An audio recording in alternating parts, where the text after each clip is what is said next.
again. Okay. Good day, everyone. You have arrived at the Health In Show, an affiliate program of Homeopathy World Community. I am the founder, Debby Bruck, and we have today our co-host, Dr. Deepak Sharma of the Orbits Clinic in India. And we also have two guests, Scilla Watcott and Kate Birch. And they are the co-authors of a brand new book called The Solution. I will introduce both of them, but today is November 5th, and I know everyone is very anxious in America about the election, and you're going to be probably thinking about that more than vaccinations, but it's all tied together because you're voting for leaders who will be insightful as to alternative medicine. Today is also the birthday of Art Garfunkel, and I wanted to just give a little quote from him. We human beings are tuned such that we crave great melody and great lyrics. And if somebody writes a great song, it's timeless. That we as humans are going to feel something for that, and there's going to be a real appreciation. And I think that you could think of that in terms of homeopathy as well, that when you are passionate, when you feel that inner song, when you feel that resonance and energy of homeopathy working for you, you do recognize it, you appreciate it, and then you become a believer and you start singing that song to other people. So today we have here with us, I'm hoping everybody can hear, we have with us Scilla Watcott and Kate Birch. Hi, Debbie. Hi, Debbie. Welcome to the show. Scilla is a board-certified classical homeopath and a graduate of Northwestern Academy of Homeopathy. She holds a bachelor's degree from Arizona State University and has a private homeopathic practice in Chaska, Minnesota. Scilla teaches classes in homeopathy at Normandale Community College and is certified in the cease therapy for clearing vaccine damage. Many people have probably heard about that. She is the co-author of The Solution, Homeoprophylaxis. It's a beautiful book, The Vaccine Alternative, and she has written this with her friend, Kate Birch. Kate Birch, since 1990, has over 2,000 hours of homeopathic and clinical education and has studied under many international masters of homeopathy. Kate has a general practice for men, women, and children for all health concerns from infancy throughout life. She lives and practices in Minneapolis, Minnesota, and from 2005 to 2008, she served as the vice president of the North American Society of Homeopaths. We call that NASH. Throughout this time, she has involved in dialogue between North American homeopathic organizations for the promotion of a more unified profession. And so she continues her role as the NASH rep to the International Council of Homeopathy. And Kate has written this gargantuan book. Take a look at that one. Filled. This is a resource for anyone who's interested in disease, epidemic disease, contagious disease. You can probably introduce it better than I can. It's called Vaccine-Free Prevention and Treatment of Infectious Contagious Disease with Homeopathy. This is the second edition. It's a manual for practitioners and consumers. And both of these books, I believe, are for consumers. So I'll let you get started. And Dr. Deepak, are you there with us? Yes, I'm here. And welcome to Scilla and welcome, Kat. I just wanted to introduce him. And I'm really happy to. Okay. So we have all of us together. This is a first, I think, having 4 people at once. And a technical feat and a challenge for our producer, Amnon, a computer guru and genius. You can listen to his show on Sunday mornings for 2 hours straight or longer. 4 hours. 4 hours. Woo! Okay. So ask your questions there on Sunday. So we are ready to begin. And if you have any opening statements. Well, thank you, Debbie. I think we want to open with just a question, posing the question to listeners, is disease really bad? And what are we actually afraid of with disease? And is there possibly a beneficial purpose to acute disease, acute infectious disease? And this is something that Kate and I have said a lot about in the book and teach about, and really want to educate the public about the value and meaning of disease as something to educate your child's immune system. I would concur, too, that the reason we've come to this work is we're seeing such an increase in children suffering under vaccine injury and children's immune systems being not working effectively, either sicknesses going on too long or inability to produce a fever. And then we have within the allopathic model of vaccines and antibiotics being the only way. And really what we begin to forge is a path of understanding what these acute diseases are about, why we have them here on the planet coexisting with us as humans, and trying to say, okay, if they're here, how can we grapple with them? Because we've just changed the manifestation of disease through the use of vaccination, and antibiotics have created superbugs, and diseases are still here. So we need to just kind of start walking another way, and this other way is what Phil and I want to talk a little bit more about today. Right. And our concern as well, Debbie, is the increase in chronic disease. It's well documented that we're now seeing a great deal of chronic disease in children instead of these acute diseases. And are we sacrificing long-term health outcomes for the purpose of trying to annihilate natural childhood diseases that are actually self-limiting diseases? So that's a question that's out there. And homeoprophylaxis is definitely, we have the goal of safely facilitating acute illness while relieving the suffering of it. That's really the goal. Thank you. And for those folks, I'm sure this show is being produced for the man in the street, the woman, the mom, the person who's concerned about taking care of the family, the guardian, and those people who have been learning about vaccines and what the outcomes may be, and have concern about their children's health, the number of vaccines that are given. So if you would like to call in today in the United States, dial 919-518-9773. And if you are out of the United States on Skype, it's Computers 2K Voice. And so we welcome your calls, and I will take a look at the chat. If anybody has comments there, I'll let you know what they're saying, or if they're putting questions in there. So we're learning about disease and how it can be part of life, and how we can take care of it in a very gentle way.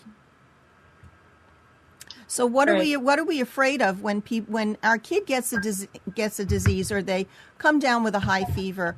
As a parent, it can be frightening. We don't always know what steps to take to deal with it, and we think we need to rush them to the doctor. And of course, if the fever is extremely high, you do need to be concerned.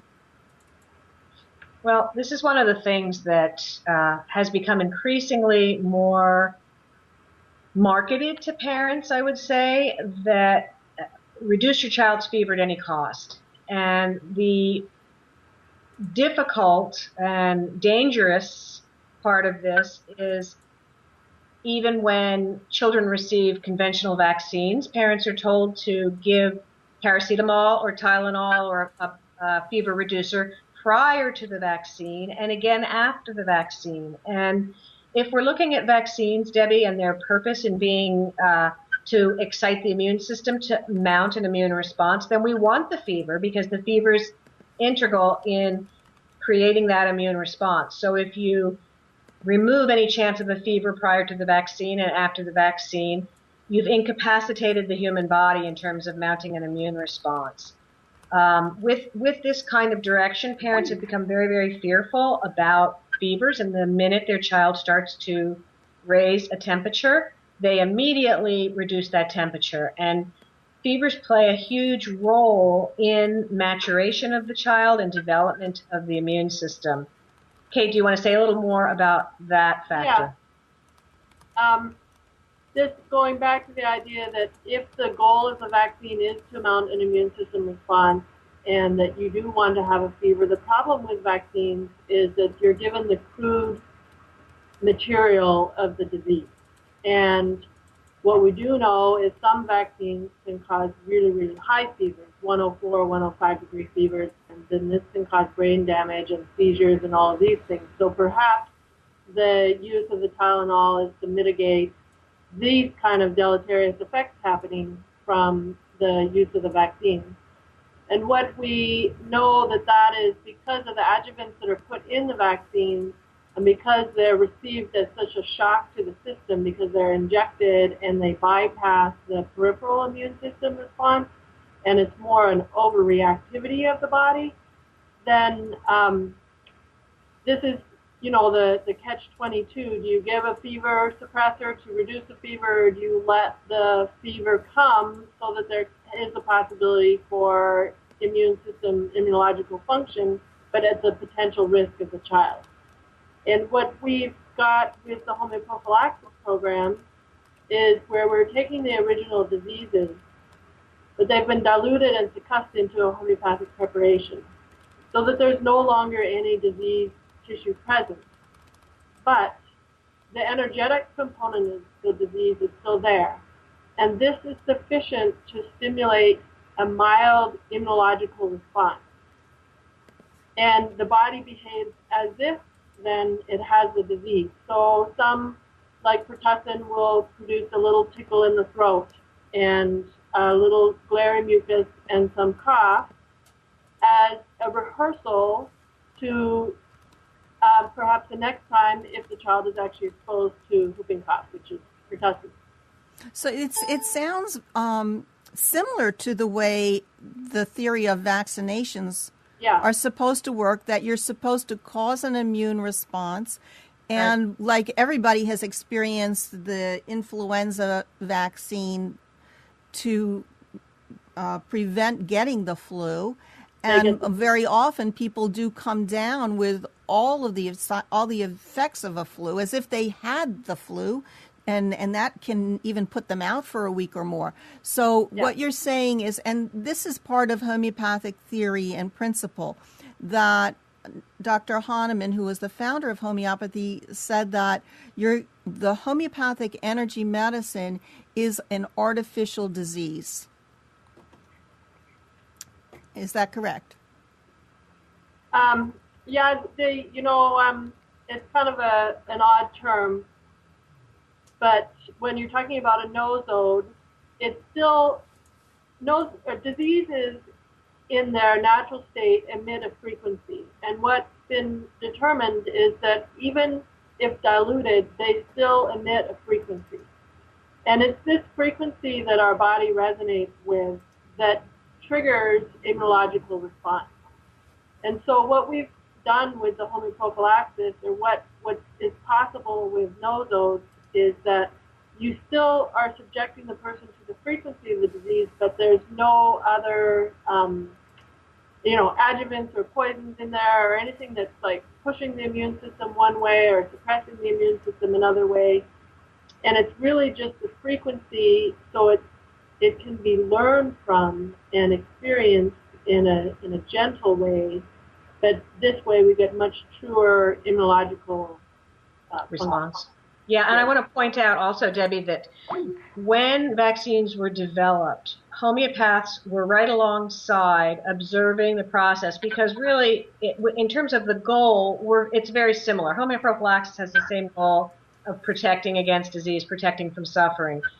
But at the time, homeopaths saw that this crude material was being injected into people, and their comment was, this could lead to something called vaccinosis, which is continued illness and malaise because of the disease material being injected in the person in a crude fashion. So the homeopathic interpretation is homeoprophylaxis, or HP. And because it's so gentle and mild, and because it has no additives, and because it's being introduced through the mouth, so it's touching mucous membranes, it's going through the tract like a normal disease would, where we have so much of our immune tissue, there are greater benefits without any of the shortcomings of vaccination. Does that make sense? Yes, it's making sense to me. As a homeopath, I understand homeopathy is energy medicine. It sounds very much, as you describe it, both Kate and Scylla, that this is information that you're giving to the immune system, to the body. And using the mucous membranes, where the IgA, immune globulins, everything is there for gathering that information and distributing it throughout the body. Yeah, correct. So this is really a very natural way to take the information in, rather than bypassing the body's traditional system and injecting it into the body. And correct. Of course, we've talked a lot about the adjuvants and the very long list of ingredients in vaccines, which is what we need to keep a lot of caution about, because it makes the body very hypersensitive, and that reaction may not go away. Correct. Well, it's true that what we're seeing in children now, with the increased incidence of peanut oil allergies, soy allergies, dairy allergies, every kind of bovine casein, every kind of ingredient, because those ingredients are in the vaccine. And actually, if you look at it, the children's immune systems are behaving according to how they've been instructed. They've been instructed that along with this disease particle, with the adjuvant, and all the other medium, ingredients, it says every time you see this ingredient, you're going to create an immunological response. So, but in addition to forcing antibodies to the diseases, now that they also are producing antibodies to all these other ingredients. Right. And the worst vaccines are the ones that are incubated on human fetal tissue, because now what's happening is you're getting autoimmune response to one's own DNA. And the result of this is showing up in all the kids with autism and autoimmune problems and allergies, asthma, skin, and all that. Let me elaborate just a bit on what Kate's saying about, giving this information to the immune system, and then it reacts to the ingredients in the vaccines. One of the ingredients is called an adjuvant in the vaccine, and an adjuvant is designed to excite the immune system so that it recognizes these other things in the disease product and other things in the vaccine. And it also increases the inflammatory process in the body.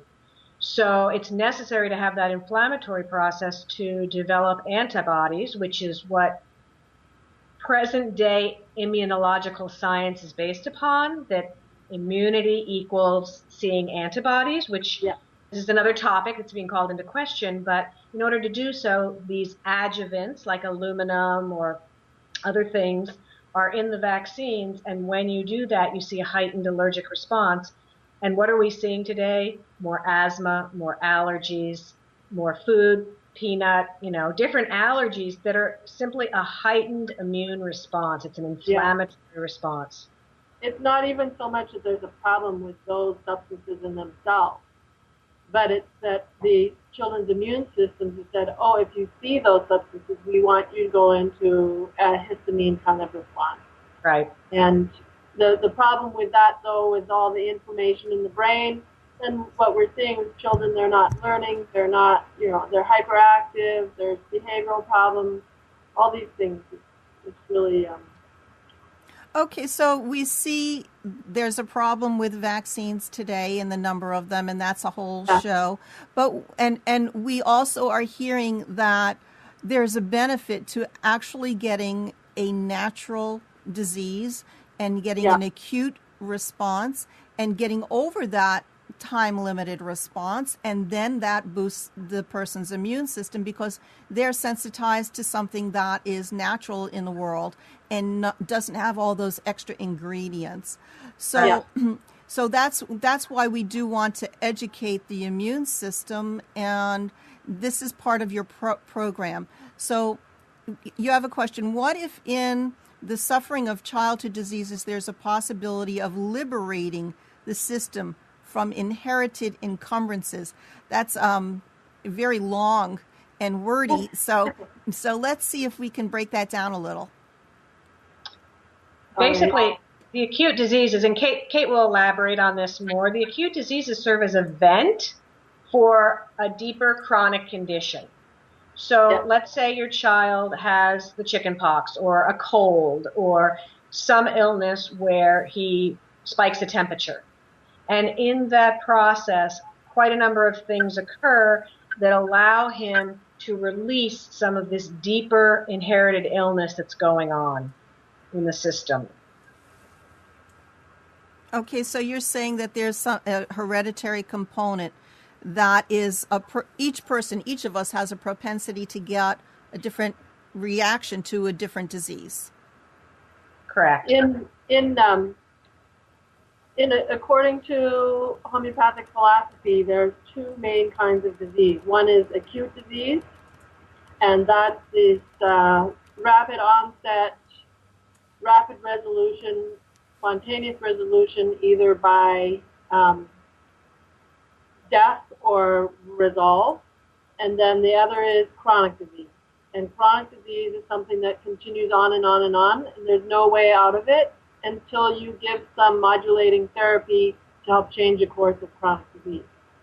And what we've done with vaccination is we've suppressed all the possibilities of acute disease expression and created a sea of chronic disease in the children. And what the role of acute disease is, it actually serves to act as a valve to release the pressures of chronic disease. And chronic disease is part of our constitution, part of our inheritance, part of our sort of humanness in trying to survive the world that we're in. And when those outward pressures become too strong, there's two choices that the body makes. It can either bring up an acute disease.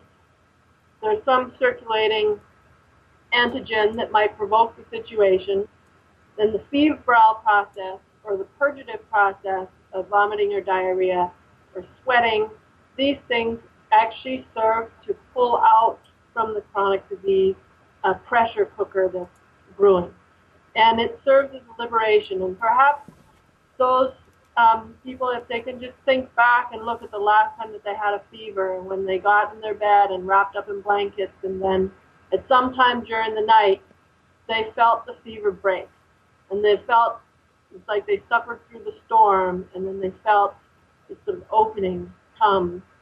And it's at that moment where the immune system has learned, and the immune system has concluded whatever that struggle was. And so that's what we actually need acute disease for. Acute disease, these pathogens, they have been on the planet longer than humans. They have coexisted and evolved alongside of us. And in an innate way, they understand our suffering. And they know, I mean, they don't really know cognitively like that, but their role is to exist alongside of us. And when they see, the whole epidemic will come when a group of individuals are suffering under one kind of stress. And just to try to kill off the pathogen without recognizing what's going on with this group of people is missing the whole point. Right. Very often I give the example of you call the pest control and they spray to get rid of the termites, but the termites have created holes in the foundation, and that weakens the structure.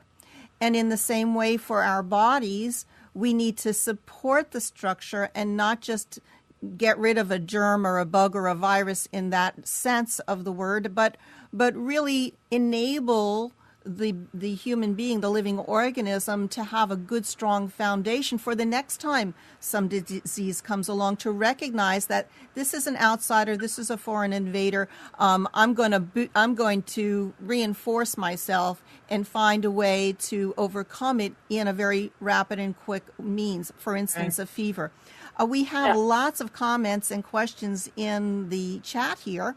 So okay, can I just add one more thing on that? Sure. That many, like pneumonia, for instance, is in us all the time. Tetanus, we can find it cultured on our skin. Strep and staph are there too. And what E. coli we have in our intestines, when we're healthy, we exist in harmony with these pathogens.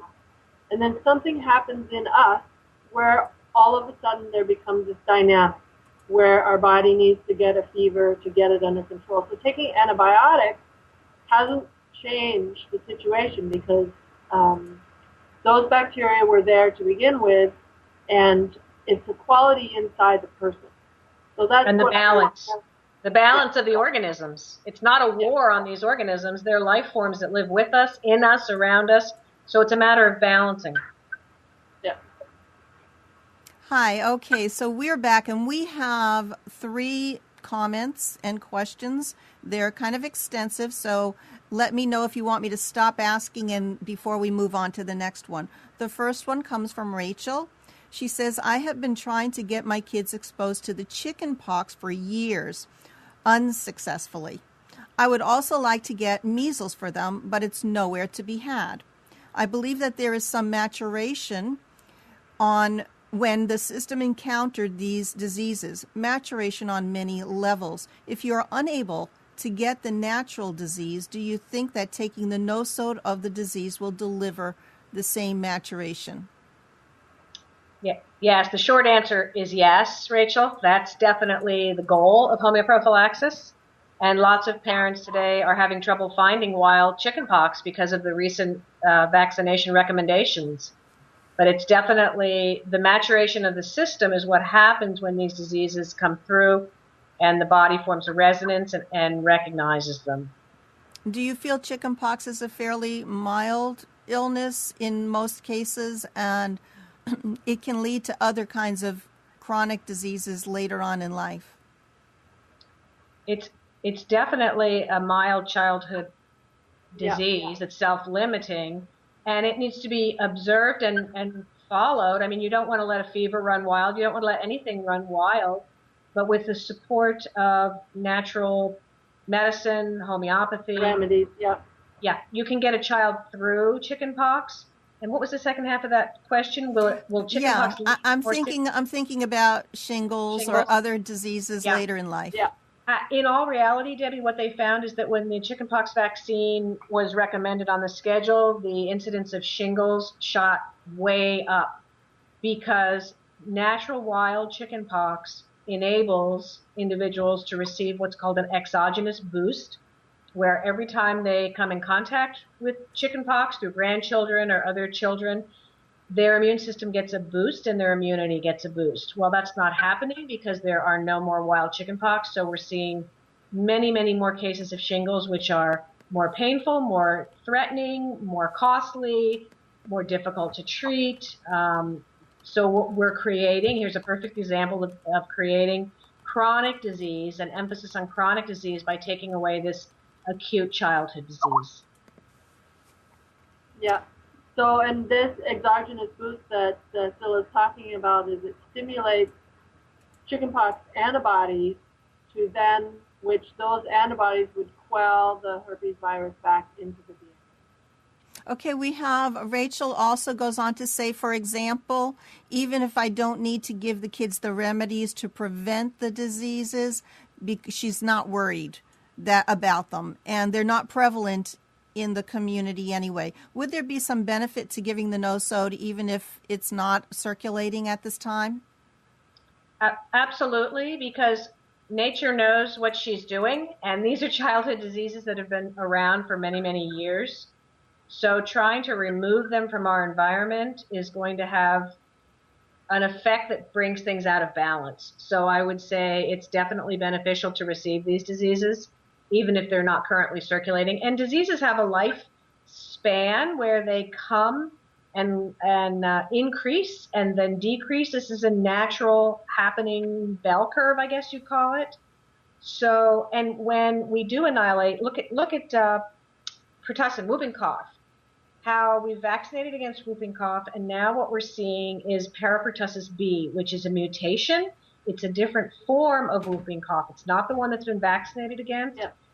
So life will find a way. These viruses, these bacteria, they'll find a way if we try to annihilate. Yes, they have the survival instinct, and they have the ability to overcome, and that's why we've seen the superbugs coming out very strongly lately, because we've tried to wipe it out with antibiotics and antibiotic soaps, and it doesn't work, and you see more virulent diseases coming out. We have Rachel says, and you Let think me go that back. okay. I'm just going to finish because there's another half of that first question. Is the homeoprophylaxis program, its main goal is not necessarily to prevent disease. Its goal is to educate the immune system to those particular diseases. And in so doing, the need for the actual disease becomes insignificant. So the end result is we prevent disease. But because we've stepped into the fire and stepped into actively acquiring the disease through using the nosodes, and we've followed the immunological response, it's not the actual disease, but the learning of the disease because it's given in potency. So we are getting the benefit of the disease, and then as a secondary, we're preventing the disease from coming because then there's no longer the need for the disease. Okay. Thank you so much, Kate and Silo. We have a caller. Yes, do you have a comment or question? And who's calling? So we are getting the benefit of the disease. It seems like as a secondary. oh, you have to turn your screen sound off, please. Thank you. Also, I want folks to know, and Judy just got in here late, she says that for anybody who's missed the beginning of the show, the archives will be available when it's over. For those who do want to call in, the number is 919-518-9773 from the United States, and outside via Skype at Computers 2K Voice. Our caller, we hear you. Hello. Yes. Hi, Debbie. Kavita. This is Kavita. Yes. How are you doing today? Yeah, I'm doing good. Thank you. Okay. So, Debbie, I have a question. Yes, go ahead. Okay, I think maybe I need to turn on my speakers. It's so loud. No, you're doing good. Oh, turn on her speakers. Okay. Yeah. Hi, Celia and Kate. My question is when we do homeoprophylaxis, say for example, diphtherinum or pertussin or tetanus, are we planning to give together or with some gap? Are you asking if we're planning on doing them together, the HP remedies? Is that the question? Yes. What's the question? They're each separate. Kate, she's asking if they're done together, if things are done together. No, they're one at a time because the vital force can really only handle one disease at a time, and that's actually one of the other problems with vaccinations is that they've compounded the problem by putting 6-8 different diseases in one time in immune systems that don't even know how to sort out one disease, really. Yeah, so the way these are delivered are with pellets and one dose, and then you wait a month for the next dose, and the diseases are divided one at a time.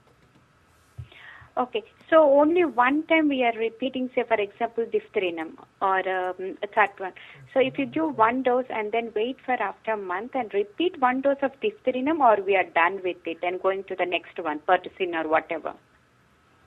You take one dose, 200 C potency. It sounds like you're a homeopath. One dose, and then the next month you take a triple dose within 24 hours of 200 C. So you've taken 4 total doses of 200C. And then we are done with one like disease, say for example diphtheria, we are done. Then we'll continue moving to the pertussis or tetanus. So we are just going like one at a time. Yes. One at a time. And if I can say, for those listeners who are on, we have a website. It's called vaccinefree.wordpress.com. And on that website, there's one tab which says status sheet. And the status sheet outlines the whole program. And we've got, at least in the U.S., we have 8 diseases on the program, starting with pertussin, pneumonia, polio, Haemophilus, meningitis, tetanus, mumps, and measles. And in other countries, like in India, we recommend also that adding in hepatitis B, or A, rotavirus, and typhoidinum, because though the disease incidence of those diseases are higher. And the program itself is, at least how we've got it set up here in the U.S., it's a self-administered program. So once you become registered with a supervisor, which is a homeopath, and the supervisor provides the family with the kit and the packet, which has a status sheet in it. And the duration of the program as we have it set up is a 44-month program. And once you've become registered, then you get the kit, and then you just mark on your calendar when you're giving the doses. And then the child receives the doses like that. And because we have it already set up as a research project, because we are trying to gather as much data as possible. And we really want to encourage, because there is sort of global interest in homeoprophylaxis, particularly in those countries where homeopathy is more prevalent, but also because of what we're seeing with vaccination and the problems of vaccination and people having concern about the health of their children. Anyways, Scylla and I are ready to start coming and teaching and showing how communities can run the program themselves, but we want to get it organized so we actually have a database. The way we have it set up here in the United States, we do have this database established, but in every other country we want to establish a similar kind of database, which is actually tracking what's happening, the effects, the long-term outcomes on children's health, as well as disease exposure and incidence, to see the effectiveness of the program. And in so doing, we really hope, and that is the greatest piece of our work, is we want to change the vaccine paradigm, because we are seeing too many children suffering needlessly under a scientific method which is not too scientific when you really start breaking it down. Right. Catherine, the costs are just way too high. Catherine in the chat asks, can adults benefit from this program of no-sodes? Yeah. I just taught a class this weekend, and one of our actually supervisors, her and her husband decided to voluntarily take the program, and they've had some vaccines when they were younger, and with each nosode they're getting a slight febrile response. And after that clears, they themselves are noticing greater vitality, greater strength in being, greater conviction in what they're doing in their work, and so it is possible to do. Yeah. Thank you. So it's good for children, teens, and young people and adults. And we have a caller. Please state your name and let us know what you would like to tell us. Hi, this is Rachel, and I have a question about my children who are partially vaccinated. Would this program help those children as well? Yes, absolutely. Partially vaccinated is fine. Many of the people in the program are already vaccinated. I just want to mention, too, that the actual study is only for children up to the age of 10. So those are the people being included in the study. And we're basing the study, we're replicating a study that Dr. Isaac Golden did in Australia over a period of 15 years. So there is some other clinical evidence that we're looking at in terms of replicating this program. back to Rachel's question about giving HP to partially vaccinated children, it is beneficial because of the very nature of vaccines where children were given 4, 6, 8 diseases at one time. It becomes very difficult for the body to resolve all those diseases, and what we can see is chronic conditions that result. So perhaps ear infections or bronchitis or coughs where their body is trying to resolve the disease. They're creating a purgative response. They're not spiking a fever enough to remove this from the body and finish the response. So they keep coming back to the same infection. And in those cases, it's good to reintroduce a specific disease one at a time, let the child resolve it, and move on to the next disease. Yeah. And what we know about vaccines is the reason that they give multiple doses is because after one vaccine, there may or may not be antibody response. At least that's the goal that they're looking for with this methodology.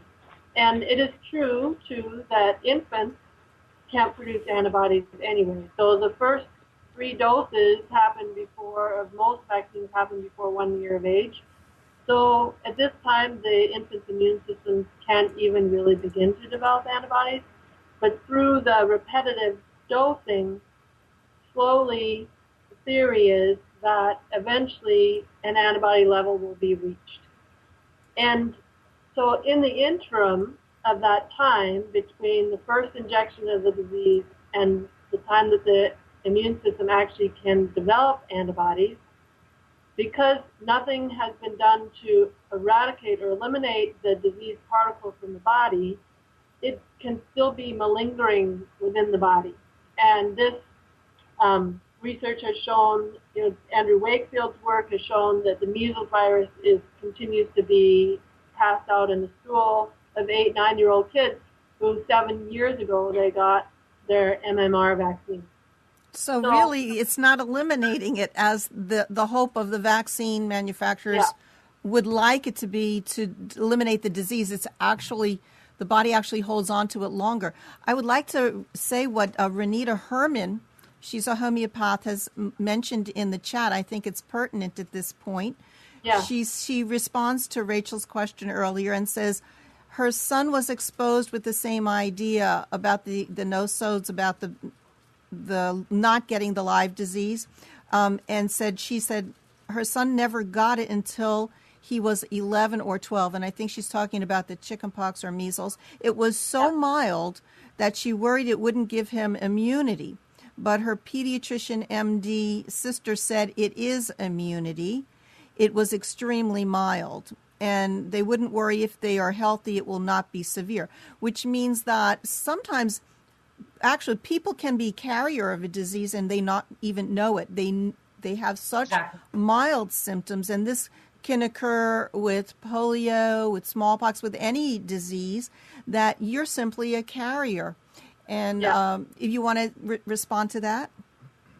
Well, it's just to continue on then with the idea of giving the homeoprophylaxis to partially vaccinated kids is once you start going through and giving one disease at a time, chances are you're going to facilitate complete resolution of each of those diseases one at a time.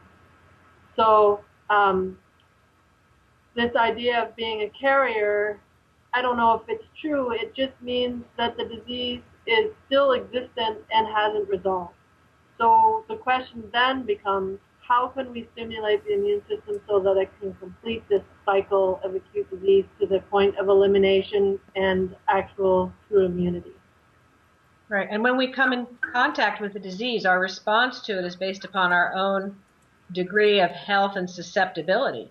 So we can come in contact with the disease and receive a very mild case of it or not pick it up at all. Yeah. Okay, we have just a little bit of time left. I hope we're going to be able to have time to answer as many questions as possible. The callers are 919-518-9773. On Skype, it's Computers 2K Voice if you're out of the United States.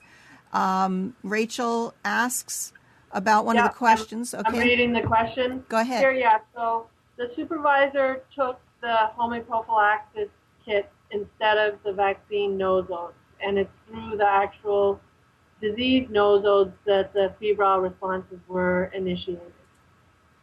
So you're saying that the people who you're training to be supervisors were very interested in trying the program as an adult, and they had a good immune response. Did they have mild symptoms? Is that what you were saying?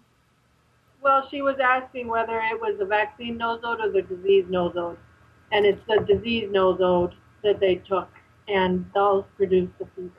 Thank you. And Kavitha is inquiring whether it is always only a 200 C potency or you're going higher potencies. After that first round, about 18 months later, then we go to 10M potency. And repeat then the 10M 2 or 3 times. And my question is, how long have you been doing the program so that you know what the long-term benefits are?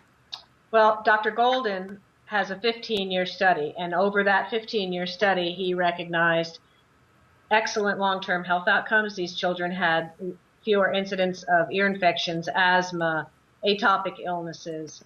So, and with exposure to the known disease, they had an effectiveness rate of over 90% in his program, and that was over 15 years. 94%, and that was about 3,000 kids who went through. Right, so 3,000. I met Isaac Golden in 2008, and in 2009 developed the program for the North American needs, and have made it available since then. And we have about 300 kids at some point in the program, and only a few that have come to completion. But we have, because all the supervisors, as supervisors ourselves, we're in contact with our families that are doing the program, and then the other supervisors, we're in contact with them and their families. The reports we're getting back are good, positive, mild febrile responses. We have part of the program is questionnaires coming in. And so as those questionnaires come in, I've been reading through and seeing what the children's responses have been. And they've been great. Only mild immunological responses. We're never getting the 105-degree seizure fever that you get with the DPT vaccine. Just mild immunological. And then one parent herself said, it's like I see my child struggle with something, lasts about 24 hours. It's like the child's behavior's a little off, sleep is off, and then the mother said it's as if she's learned something. And she just moves on and everything's fine. And so that really captures the essence of the program, and really what we're doing with homeoprophylaxis is we're creating this little struggle, this internal changes that happen on the immune system, and then it's let go and the child moves on. This is so similar to the natural disease. Anyone who has experienced any illness, even if it's just food poisoning or something, once the body clears that out, you can see a clarity in your thinking, in your ability, your energy level. Everything improves after you have gotten through some sort of a resistant disease, something that you have to force your body to go through and challenge this obstacle and to get to be into a better state. It's almost like you ran a race and you're at the end and you won. That is the kind of the feeling internally. Yeah. And Dr. Sharma, I know that you've been hanging on there, and if you have a comment or question, I know folks in India, you've got a lot of disease in that part of the country, so you've dealt with contagious epidemic disease. Yes, definitely. Thank you, Silan. Thank you, Ken. This is really nice to hear about your work on homeoprophylaxis. Here in India, when I am practicing with the patients, I am seeing lot of improvement, and maximum number of patients who are taking the homeopathic medicine regularly. and they do not have much viral fever. They do not suffer with any kind of epidemic disease, and they Yeah. are safe than the Yeah. others. So the homeopathic medicine may be a prophylactic medicine. We are using Eupatorium perforatum 200 preventive for the dengue, and we are also using Brainia. We are also using Crotalus I, H yeah. 30C for the chikungunya viral fever. It's Right. great, and I just wanted to say, Dr. Sharma, that our website, the vaccine-free website, the hit counter is showing that the top 5 hits are coming from India. The United States is top, UK, Canada, Australia, then India is coming. So there is certainly a big question about homeoprophylaxis, a big interest in the public to learn more about homeoprophylaxis, and I hope to see more opportunity for it to grow there, because India is so great because homeopathy is endorsed by the central government. And there's a possibility that an orchestrated homeoprophylaxis program can be put into place and be used as a real clinical large-scale trial. For public health. Yeah, for public health. Yes, yes. And here in India, here is a program named as Mother and Child Care. Yeah. This program is organized by the Central Council of Homeopathy, that is a government department, and they are working well. They are using the homeopathic medicine for rather than the vaccination in the children's in the villages, and the results are very good.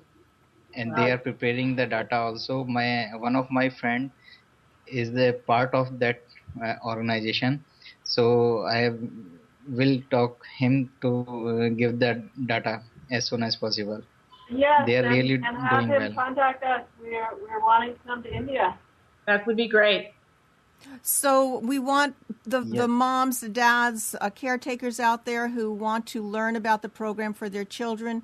How will they contact you for homeopaths, naturopaths, chiropractors, acupuncturists, whoever else is out there and is interested to inform their patients or to become a supervisor? How can they contact you? And I'm going to just show your books again. You've got Vaccine Free, which is the enormous resource guide with just about all kinds of information about everything, and The Solution. The Solution is the basic guide, and you want to just mention what they'll find in this book. They can go to the website hpsolution.org, and they can read more about the book. We put up a blog every week with contents from the book. And they can also visit vaccinefree.wordpress.com, and they can see a list of all the supervisors and find a supervisor in order to access the program. And if anybody wants to help Homeopathy World Community out, go to Homeopathy World Community, and there is a link directly to more information, and we will get a small percentage to help support the network and the shows. Yeah, right. Yeah. And just to say that The Solution is really, it's a coffee table book. It's designed for families, young parents. What do we do? Pressures of in-laws and doctors, and it's written in very simple ways how the immune system works, examining vaccinations and homeoprophylaxis. It's very palpable for the novice, for the beginner. And the Vaccine Free is certainly a manual for infectious disease prevention and treatment. So it's a textbook. Okay. Like Dr. Kavitha Kukunor is on the line. Did you have another comment? She also is very interested in the program, I know, and we have done a Blog Talk radio show specifically for homeopaths to become supervisors. If you are interested in another such program of this nature, just contact me at homeopathyworldcommunity@gmail.com. And our show is just about over. I want to thank Dr. Deepak Sharma for tuning in and reaching out, connecting via India. If you have health questions and concerns, you can contact him. And to become involved with this homeoprophylaxis program. Thank you, Scylla Watcott and Kate Birch, for being our special guests today. And thank you, Debbie. Yes. Thanks, Debbie. Thank you so much. And don't forget to go to Homeopathy World Community, because we have such an incredible resource there. Along the right-hand column, we have a special coupon for those who want to go to Miranda Castro's website and get homeopathy for general care, cell salts, and remedies. We have Homeopathy World by Mary Aspinwall, who also has remedy kits. And, of course, to be a supervisor, you're going to want to get the remedy kits from Kate Birch and Scylla Watcott. We have shows on Wednesday with Dr. Adil Chimtalawala Kasim of India, cardiologist, who also gives his children these kinds of nosodes to prevent any disease, and has been doing that, 4th generation homeopath. On Thursday, we speak specifically about vaccinations and your rights in the United States with Alan Phillips, attorney at law in North Carolina. He is the leading expert in the United States, and his shows are now reaching over 1,000 listeners every show. Right. So you can really learn a lot, and do call in, ask questions, and what are your legal rights. Thank you to Amnon so much. Our time is up. And who's the show at 7 o'clock tonight? 7 o'clock tonight. We have 2 shows. We have Marilyn Shannon, who's a dear friend. She has The Scope of Things, a business show. And she has Breaking Free, and that is exactly what we need to do. We need to break free of constraints, of disease, of anything that is holding us back. So that's our show. Waves of Awareness, lots of love to everyone. Until next Monday, when we're going to be talking about overcoming storm, hurricane, trauma, floods, and all that stuff. Bye-bye. Thanks so much, Debbie. Thank you. Bye-bye. You are tuned to the Bye-bye. Nissan Communications Network. Our weekly lineup of call-in programs includes Computers 2K Now with Amnon Nissan, Sundays 9 a.m. to noon. Health In with Debby Bruck, Mondays 11 a.m. to noon. The Scope of Things with Marilyn Shannon, Mondays 7 to 8 p.m. Breaking Free with Marilyn Shannon, Mondays 8 to 9 p.m. Body Talk with Cindy Prince, first Tuesdays, 8 to 9 p.m. Reawaken Your Brilliance with Julie Seibert, Wednesdays, 8 to 9 p.m. And if you tuned in too late, you can always watch each program in its entirety or download an MP3 audio file of it at www.nissancommunications.com. Sponsored by thatvidblasterguy.com, carolinaapparel.com, and deltaforce.net.